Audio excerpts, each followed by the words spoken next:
কেন্দ্র যদি একটু দয়া দেখায় তাহলে হুগলিতে মেট্রো চলবে, আশাবাদী তৃণমূল সাংসদ রচনা বন্দ্যোপাধ্যায়। শহর কলকাতা থেকে জেলা হাওড়া পৌঁছে গিয়েছে মেট্রো রেল, এবার গন্তব্য হুগলি। হুগলির সাংসদ রচনা বন্দ্যোপাধ্যায়ের তৎপরতা তেমন ইঙ্গিত দিচ্ছে। আজ হুগলি জেলার শাসক মুক্ত আর্যর সঙ্গে এলাকা উন্নয়ন নিয়ে বৈঠক করেন রচনা, সেখানেই মেট্রো নিয়ে আলোচনা হয়। বৈঠক শেষে রচনা বলেন, মেট্রোটা যদি চুচুড়া ব্যান্ডেল পর্যন্ত আনতে পারি মানুষের ভীষণ উপকার হয়, সেটা নিয়ে চিঠিপত্র চলছে। একটা বড় ব্যাপার, এটা কেন্দ্রের সাহায্য ছাড়া সম্ভব নয়, সেটা নিয়ে আওয়াজ তোলা হচ্ছে। সেই বিষয় নিয়ে জেলা শাসকের সঙ্গে কথা হলো। ডিএম বলেছেন তা যদি করা যায় তাহলে বহু মানুষ উপকৃত হবেন। রেলমন্ত্রী অশ্বিনী বৈষ্ণবকে আমি চিঠি দিয়েছিলাম, উনি তার রিপ্লাই দিয়েছেন। সেটা সব থেকে বড় কথা। উনি বলেছেন কিভাবে এগোনো যায় সেটা দেখছেন। জমি অধিগ্রহণের বিষয় থাকলে এটাও দেখতে হবে কোথায় কিভাবে এগোনো যায়। এটা তো সরাসরি ব্যান্ডেল শুধু নয়, মাঝে শ্রীরামপুর আছে, হাওড়া আছে, হাওড়ায় রয়েছে প্রসূন ব্যানার্জি, শ্রীরামপুরে কল্যাণ ব্যানার্জি। সবার সঙ্গে মিলিতভাবে এটা করতে হবে। পাশাপাশি এদিন রচনা বন্দ্যোপাধ্যায় আর কি বললেন শুনব। আজকে ওভারঅল মানে আমার যে 7টা কনস্টিটুয়েন্সি সেইখানকার ডেভেলপমেন্ট নিয়ে মেইনলি কথাবার্তা হলো, আলোচনা হলো। ডিএমএর সঙ্গে তো আলোচনা করতেই হয় সবসময়, যে আর কি কি করলে হয় বা যে যে কাজগুলো আমরা প্ল্যান করছি সেগুলো নিয়ে আমরা কিভাবে এগোতে পারি। ওভারঅল ডেভেলপমেন্ট নিয়ে আলোচনা আর কি। সবকিছু একটা আমরা চেষ্টা করছি, সেটা অবশ্য আমরা বড় জিনিস, সেটা হচ্ছে মেট্রোটা যদি আমরা চুচুড়া ব্যান্ডেল অব্দি আনতে পারি সেটা মানুষের ভীষণ উপকার হবে। সেটা নিয়ে চিঠিপত্র চলছে, কারণ ওটা একটা বড় ব্যাপার। ওটা সেন্ট্রালের সাহায্য ছাড়া সম্ভব নয়, বাট সেই আওয়াজ তুলতে হচ্ছে, সেটা নিয়ে কথা বলা হচ্ছে, চিঠি লেখালেখি করা হচ্ছে, সেটা নিয়েও আলোচনা করা হলো। ম্যামও বলছেন যদি সেটা করা যায় তাহলে প্রচুর মানুষ উপকৃত হবেন, সেটা একটা ইস্যু ছিল, সেটা করতে চাই আমরা। আরেকটা আমাদের প্রপোজাল জমা পড়েছে, সেটা হচ্ছে যদি আমরা ব্যান্ডেলে একটা অফিস করতে পারি যারা আজমির শরীফ যায় তাদের জন্য। হ্যাঁ, ব্যান্ডেলে আমাদের কোনো স্টপেজ নেই, আজমির শরীফ যারা যেতে চান তাদের জন্য একটা আওয়াজ আমরা তোলার চেষ্টা করছি। সেটা অবশ্যই আমি চিঠির মাধ্যমে করছি, কারণ সেটা সেন্ট্রালের আবার হস্তক্ষেপ দরকার। তো সেটা আমরা চেষ্টা করছি যাতে যারা আজমির শরীফ দরগাতে যেতে চান তাদের জন্য একটা হল্ট করা যায়, কারণ তারা অল দ্য ওয়ে বর্ধমান বা কলকাতায় যেতে হয় ট্রেন ধরার জন্য, সেটা একটা বিশাল সমস্যার ব্যাপার। সেটা একটা আলোচনার ব্যাপার ছিল। সবকিছু মিলিয়ে তাছাড়া আমার এই যে 7টা আমার কনস্টিটুয়েন্সি আছে সেইগুলোর যাতে ওভারঅল আর কি কি ভালো কাজ করলে মানুষ উপকৃত হবেন সেগুলো নিয়ে। আর পরীক্ষা আসছে, দেখা যাক আগামী দিনে যদি স্কুল কলেজে একটুখানি ভিজিট করতে পারি, মেয়েদের একটু ইন্সপায়ার করতে পারি, সেটা একটা ব্যাপার।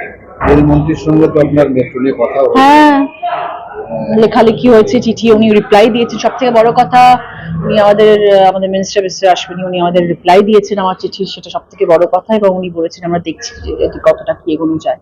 বড় জিনিস, বড় কাজ, কিন্তু এটার জন্য তো ছোট ছোট করে এগোতে হবে। হ্যাঁ, করতে হবে, দেখতে হবে সেটা যে কোথায় কিভাবে কি করা যায় সেটাও দেখতে হবে। এবং শুধু তো ডাইরেক্ট ব্যান্ডেল হবে, একটা প্রসেস তো হাওড়া থেকে, শ্রীরামপুর থেকে ওই পুরো বেলটা, ওটা কিছুটা প্রসূনদা, কিছুটা কল্যাণদা। হাওড়াতে রয়েছেন প্রসূন ব্যানার্জি, শ্রীরামপুরে রয়েছেন কল্যাণদা, সবার সাথে মিলিতভাবে আমাদের এটা করতে হবে যদি এটা করা যেতে পারে। চেষ্টা করছেন যাতে ব্যান্ডেল বা হসপিটাল পর্যন্ত। আমি আমার তরফ থেকে যতটা সম্ভব আমি চেষ্টা করব, চেষ্টা তো করতে হবে, মানুষের জন্য চেষ্টা করব। তারপর যেটা সেন্ট্রালের হাতে সেটা আমাদের উপর যদি তারা একটুখানি দয়াশীল হন, তাহলে যে উনি দয়া দেখাতে পারেন, তাহলে আমরা লড়তে পারি। এটা নিয়ে কি প্রধানমন্ত্রীর সাথে কথা বলার ইচ্ছা? প্রধানমন্ত্রীর কাছে এখনো পৌঁছতে পারিনি, কারণ মন্ত্রীরা রয়েছেন, তাদের থ্রু দিয়ে যদি হয়ে যেতে পারে কাজটা, তাহলে এখন প্রধানমন্ত্রীর কাছে যাওয়ার প্রশ্ন ওঠেনি। দেখা যাক, সাংসদে দেখা হয়, কিন্তু এই ব্যাপারে তো আমরা মন্ত্রীদের সাথে কথা বলি জেনারেলি।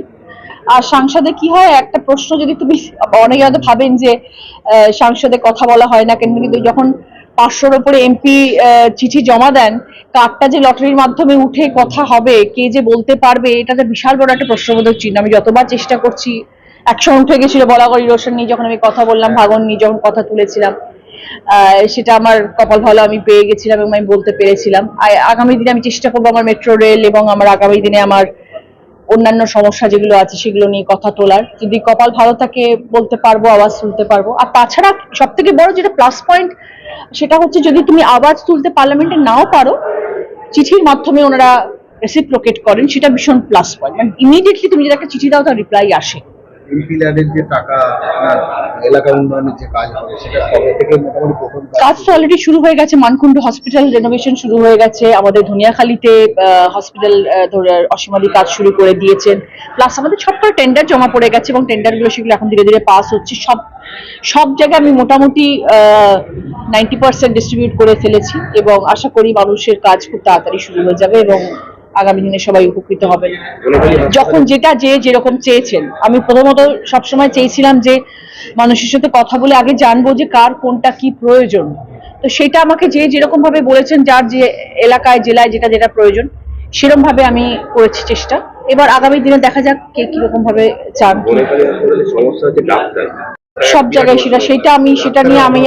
সেটা নিয়ে আমার একটুখানি প্ল্যানিং আছে। আমি স্বাস্থ্যমন্ত্রীর সাথে দেখা করবো যাতে কিছু ভালো পটেনশিয়াল যারা একটুখানি ব্রিলিয়ান্ট ডক্টরস আছেন তারা যেন আমাদের ডিস্ট্রিক্ট নিয়ে একটু ভাবেন, শুধু শহর কেন্দ্রিক যাতে না হয়ে যান। তাদেরটাও আমি বুঝতে পারি যে তারাও তো জীবনে বড় হতে চান, তারা হয়তো শহর ভিত্তিক থাকতে চান, কিন্তু আমার ইচ্ছে যে আমাদের বাংলার মানুষদেরও পরিষেবা দরকার। হয়তো তার মধ্যে প্রচুর ডাক্তার এরকম আছেন তারা গ্রাম থেকে উঠে এসেছেন, দেখবে কত বড় বড় স্কলার সব গ্রাম থেকে বেরোচ্ছে সবাই। হয়তো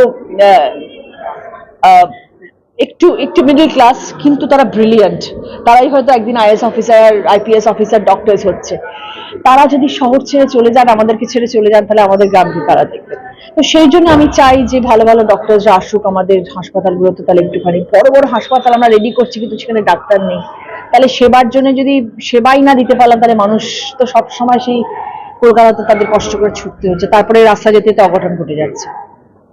আপনার এলাকাতেই দুটো বড় বড় চার্চ রয়েছে, ব্যান্ডেল এবং চন্দননগর, বড়দিন আসছে। হ্যাঁ, আমার ইচ্ছা আছে যাওয়ার। কালকে 24শে ডিসেম্বর আমার ইচ্ছা আছে ব্যান্ডেল চার্চে ভিজিট করার। দেখা যাক যদি যেতে পারি, আমার ইচ্ছে তো আছে কালকে একটুখানি ওখানে যাবো, ওখানকে একটু মানুষজনের কেক টেক দেওয়া যায় আর কি। আমি জানাবো আপনাকে। Thank you.